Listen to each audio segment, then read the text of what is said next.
بسم الله والصلاة والسلام على رسول الله. رب اشرح لي صدري ويسر لي أمري واحلل عقدة من لساني يفقه قولي. محدثكم عبد الرزاق بن العربي، رئيس حزب العدالة والتنمية. خواتي اخواني، السلام عليكم ورحمة الله تعالى وبركاته. غدوة بإذن الله شباب المسلم الغيور على دينه يعتزم قيام بتحرك أمام المجلس التأسيسي في جمعة 16 مارس 2012 للمطالبة بتطبيق الشريعة. حزب العدالة والتنمية من موقع المسؤولية كانت مواقفه واضحة في المسألة، ونحب اليوم نعطوا موقف دلالات هذه الوقفة وخاصة تداعياتها ونتائجها. هالتحرك هذا جاء في جو عام من الاحتقان بعد تجسيد الذات الإلهية، وقوف كثير من الأطراف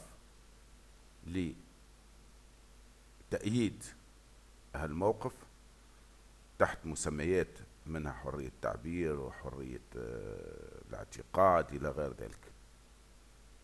تعنيف مناقبات ومنعهم من الدراسة، بل وتهديد بإيقاف التدريس في إمارة القطب الحداثي جماعة منوبة. استفزازات متواصلة ضد السلفيين، اندساسات، فرقة بين الشعب الواحد، حادث اللي وقع في صفاقس.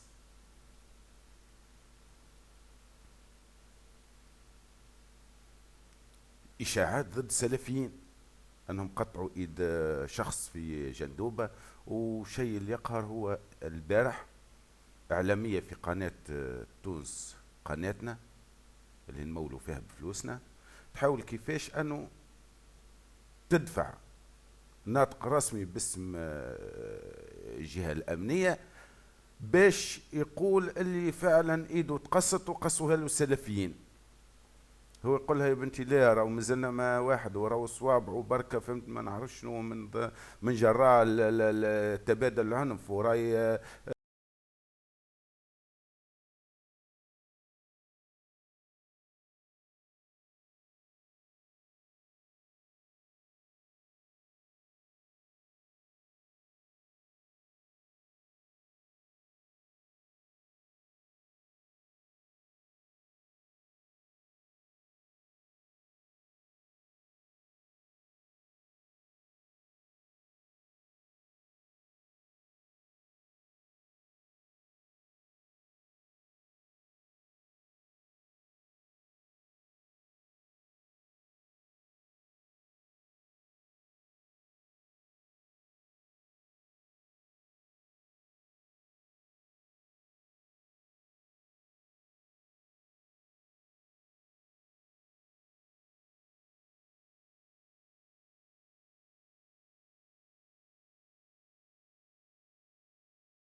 دينية تتلهى بالدين المسيحي والدين اليهودي والدين الواحد، ومعناها طريقة للالتفاف على المشروع الإسلامي، على الثورة اللي قمنا بها. اللغة العربية لغة عربية، ميساش نتكلموا بالعربية، معنا مزيغ، عنا بنيان، عنا لاتينيين، ثم كنا نتكلموا بالعربي، نتكلموا بالعربية. أنا تو نتكلم باللغة الدارجة التونسية، وظهر لي أنه في العالم يفهموني ويفهموا شنو قاعد نقول. نقولوا أنه هذا مدروس بدقة. علاش؟ لأنه الحاجة الخفية اللي ما حبوش يقولوها لنا، والخطر وين يكمن بالضبط، أنه هذه الموجودة قبل في الدستور القديم باش يضيفوا لها فصل جديد. فصل هو المجلس الدستوري ولا المحكمة الدستورية ولا الهيئة الدستورية. احنا تو ما عندناش محكمة دستورية، وتشوفوا كيفاش التلاعب بالإسلام والتهكم عليه، وكيفاش يعني منعت المرأة المسلمة من الدراسة في عهد ما بعد الثورة. شيء لا يصدق. احنا وقت اللي كنا في ساحة محمد علي، في ديما نذكرها باش ما ينسوش الناس هذوما في المجلس التأسيسي، نقولوا رانا كنا 200 واحد من العاصمة كاملة، كنا 200 واحد في أول مسيرة، ما شفناهمش الناس هذوما. حيث المجلس الدستوري غدوة أي حاجة تقع يعدوها المجلس الدستوري. هذا يحب ما نعرف شنو يتهكم على الذات الإلهية. أخويا في الدستور هنا حاطين حرية. هذا يحب ما نعرف شنو يمنع النقاب. خويا راهو ثم علم وثم مجلس علمي، تحب تعمل هكا وغدوة هذا حزب ديني، عادي مجلس دستوري سكر له الحزب نتاعو، غدوة نشاط في جامع. لا يا خويا، الدين راهو تحت الدولة، ما عندكش حق باش تعمل درس، فهمني. وندخلوا ونرجعوا في ديكتاتورية أكبر من ديكتاتورية بن علي. وهالناس هذوما اللي يلحوا خاصة من نقص اليسار، أنت فرجت في برنامج ما صدقتش أنهم شادين في النقطة ذي أكثر من اللي شاد فيها النهضة والأحزاب الإسلامية والأطراف الأخرى الموجودة في التأسيسي. أطراف اليسارية معناها شادة في أنه تونس دينها الإسلام ولغتها العربية. كما قلت لكم لأني مكيدة، ومن بعد برا لو عليه تدخل تونس في فوضى لا متناهية، وغدوة ربما معناها تولي تصفية حسابات وتجي ديكتاتورية. أنا قلت لكم برشا كلام قبل وما سمعتونيش. قلت لكم أنه أخ مرزوقي راهو أخطر ما ثم على تونس، وعاتبوني الخيان خاصة من حزبي وأصدقائنا المؤتمر، وكنا باش ندخلوا معهم حتى في اندماج. تبقى رينا اللي ودرسنا في حزبنا اللي المشارب السياسية والفكرية بعيدة على بعضها. أخ مرزوقي قبل الثورة أيامات يقول، وعنا رو التسجيلات، يقول على أنه ضد رئاسة ومش طالب الرئاسة ومش مستعد باش يكون رئيس لتونس، وأنه يلزم مجلس رئاسي كما الموديل السويسري ولا لقيادة المرحلة هذه. فما بالنا به بدون ما هبط من الطيارة قال أنا نحب رئيس. قال أنه العالم تاع تونس هذايا يمثل بن علي ويمثل زمرة الفاسدة ونتاج للفساد والاستبداد. قالها ومسجلة وموجودة عنا والناس كل تسمع فيها. من بعد ولا يهدد فينا بالجيش، راهو جيش يحمي العلم. قال أنه جيش هذايا راهو جيش أصيل وجيش ما ينقلبش على الشرعية وجيش ساند ثورة وكان يمكن ليه باش يكون يعمل الانقلاب اللي يحب عليه وما عملوش. وهذا بالطبيعة موقف حزب العدالة والتنمية، لأن حزب العدالة والتنمية هو صديق للجيش، ونقولوها بكل صدق وبكل صراحة. من يوم من أول نهار لقينا المعين والمساند واللي يوقف معنا واللي حمانا واللي حميناه هو جيش، لأنهم هم ما عاشوش ثورة، ما عاشوش معنا. الناس في 14 جانفي شفناها، أما هم من 25 ديسمبر في العاصمة خاصة إلى 13 إلى 14 جانفي ما شفناهمش. تعبت الشوارع كان 14 جانفي. الجيش هذاك اخونا، الجيش هذاك فهمتني درع الوطن، الجيش هذاك ضمانه للاستقرار نتاع تونس. الجيش هذا لا يمكن ليه انه يدخل في السياسه، واذا دخل في السياسه نهايته، نهايه الجيش هذا ان البلاد تتقسم اذا دخل الجيش في السياسه ولا قام باي انقلاب. نقولوا المرزوقي العب بحاجه اخرى، ما تلعبش بالجيش. الدوله هذه حبوها دوله اسلاميه، هذا شباب الثورة، هذا خياره. يا أخي المرزوقي في القصر متاعك شعارات، قالوا لك الناس اللي جبتهم هذوما رانا ضدهم، رانا احنا عمرنا ما نكونوا ضد اسلامنا ضد عروبتنا وضد اصلنا وضد هذا الشباب. مش انا راو ومش حزب العداله والتنميه، هذا الشباب وفي القصر متاعك رفع الشعارات هذه. علاش الدوله الاسلاميه يخافوا منها للحد ويحبوا يلتفوا عليها؟ الشباب ما يخليهمش واحنا ما نخلوهمش. وكما قلت قبل في التسجيلات متاع الفارطة، راهو حطوا الدستور اللي تحبوا عليه، اما رانا نحاسبوكم تاريخيا من بعد واحد واحد. اي حزب موجود تو في التأسيسي وباش ياخذ قرار ضد الدولة الإسلامية رانا من بعد باش نحاسبوه. ورانا من بعد رانا بالثوره نتاعنا الساعه تواصل مهما كلفنا الامر، لان مشاريع الشهاده، لان كما قلنا رانا كنا النهار الاول 25 كان جينا في سوريا راهم ذبحونا ال 200 واحد وانتهى الموضوع. علاش يخافوا من الدوله الاسلاميه؟ لان الدوله الاسلاميه توفر العدل، حتى لا تكون دوله بين الاغنياء منكم. لازمش 300 واحد عايشين في تونس و75% بؤساء فقراء، 25% تحت سقف الفقر. المساواة أمام القانون، الناس والفوا بالأفضلية، والفوا بالتميز، والفوا هذا. احنا توانسة ما عندناش كبير، نعودها 1000 مرة، احنا توانسة خيان، احنا توانسة كأسنان المشط، ثماش فينا واحد أطول من واحد، وحتى حد ما باش يخرق الارض ولن يبلغ الجبال طولا.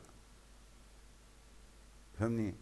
رانا بكلنا بشر وبكلنا خلقنا ربي وبكلنا عندنا نفس الصفات وسواسية امام القانون. الاسلام باش ينادي بالحرية، ما تستعبدتم الناس وقد ولدتهم امهاتهم احرار، شدوا اعتقلوا حطوا عذبوا الى غير ذلك. يا ناس راي الحقوقيين تو يقولوا مازال التعذيب في تونس. ما نحبش نحكي باش من ماذا بيا على الجن، نحب نوجز. الاسلام يوفر الكرامه. تونسي يحبوا راسه الفوق، نساء ورجال، ولقد كرمنا بني ادم. وبالطبيعه الناس ولفت بالسرقه وبالنهب، وولفت بالثروات الفاحشه اللي مكونتها على حساب عرق ودم الجماهير. الناس هذوم باش يجي الاسلام يقول لك السرقه هذه باش تنحى. اردوغان سالوه قالوا له شنو هي المعجزه نتاعكم يا ولدي؟ شو وليتوا دوله عظمى تحبوا تولوا في المرتبه العاشره؟ تو قالوا لنا صنع الطيارات هذه بدون طياره المرتبه الثالثه، التكنولوجيا المتطوره وصلت لها في ظرف سنوات. قال لهم لانهم عاجز ثم السرقه. يا ناس يا توانسه يا احرار اللي ما يحبوش دولة إسلامية رجال يخافوا ينفقوا بهم، يخافوا ما عادوش يسرقوا، لأنهم عايشين كان بالسرقة، كان بالنهب، كان من التهرب الضرايبي، كان من استغلال غيرهم، ثرواتهم يكونوها. سليم شيبوب وقت لي 6 نوفمبر، قبل 6 نوفمبر 87، عنده 4 ريال، عنده 200 دينار في الحساب نتاعو، توا شي ملياردير. طبيعي يا جماعة سليم شيبوب ما يعجبهمش، وغيره وغيره، ما نحبش نسمي على جال أكثرية الناس يعرفوني ونعرفهم، وما نحبش ندخل في الحساسيات الشخصية. بإيجاز نقولوا حزب العدالة والتنمية يساند هالشباب هذوما على طول،